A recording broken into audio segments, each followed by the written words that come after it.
everybody, Ethan Myerson from Myerson Photo, E. Myerson on iStock Photo. And today we're going to take a look at keywording an image. As you can see here, this is the image. It's a picture of an adorable little boy holding a heart and a little bouquet of flowers. It's almost Valentine's Day here, and it would be good to take a look at a timely image. So let's take a look at some of the keywords here. Right off the bat, I think we can do the obvious ones, and that's where we talk about the subject and the concept for the image. So the subject, of course, is a boy, and the concept for the image is Valentine's Day. I think that's pretty unmistakable. And so some of the first keywords that I'll put into this file are related to the subject and to the concept. So we have little boys, and one person, and male, and child, and I'll put in his age also, 4 to 5 years old. In addition, we can do the concept, which is Valentine's Day, and so for that we'll use the keyword Valentine's Day, and also Valentine card, because there's literally a Valentine card in this image. He's holding a blank Valentine card. Additional subjects that are worth mentioning, of course, is the flowers, so I'll put in the term flower and bouquet.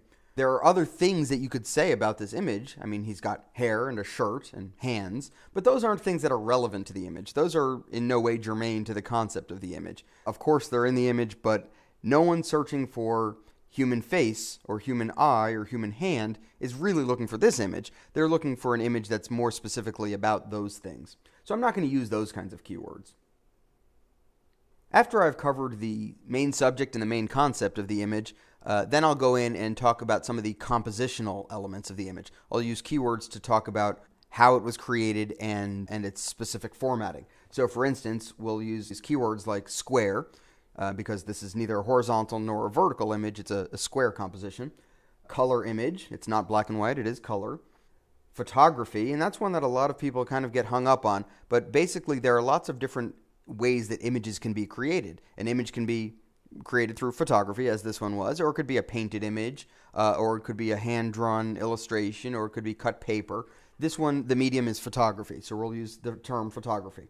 Also, studio shot. This was shot in a studio. There's no way for the inspector to know whether you were literally in a photography studio at the time that you took the photo, but if it looks like a studio shot as opposed to looking like a candid outdoors shot or something like that, then studio shot is usually an acceptable term. Also, in terms of composition, this image shows the subject from his waist up, so I'll use the term waist up. He's looking at the camera, so I'll use the term looking at camera. So just a few more terms that we would add to this one. He's smiling, so I would use the term smiling. Sort of flirtatious, so I don't mind using flirting and romance in this image. I don't want to go overboard with that kind of thing. I mean, let's face it, he's a 4-year-old boy. Romance is pushing it a little bit. And then also I mentioned before that he's holding a blank Valentine card. Well, blank is an important term to use, so I'll include blank on this image as well. And the reason I say that's important is because a lot of times buyers will want to know that there's an element in the image that they can customize themselves. And signals to them that they can customize things are words like blank or copy space. Those are great ways to let the buyer know there's a part of this image that's suitable for you to add your own text or your own elements. Copy space would be if there were more room perhaps on the left side of the image, more blank wall space, that might qualify as copy space. But if there's a blank element, something that would ordinarily have text but doesn't have text in the image, like the Valentine card here, then blank is the right term to use for that. And there you have it.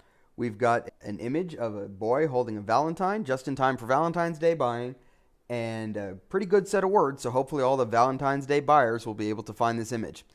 Thanks for listening, and we'll see you next time.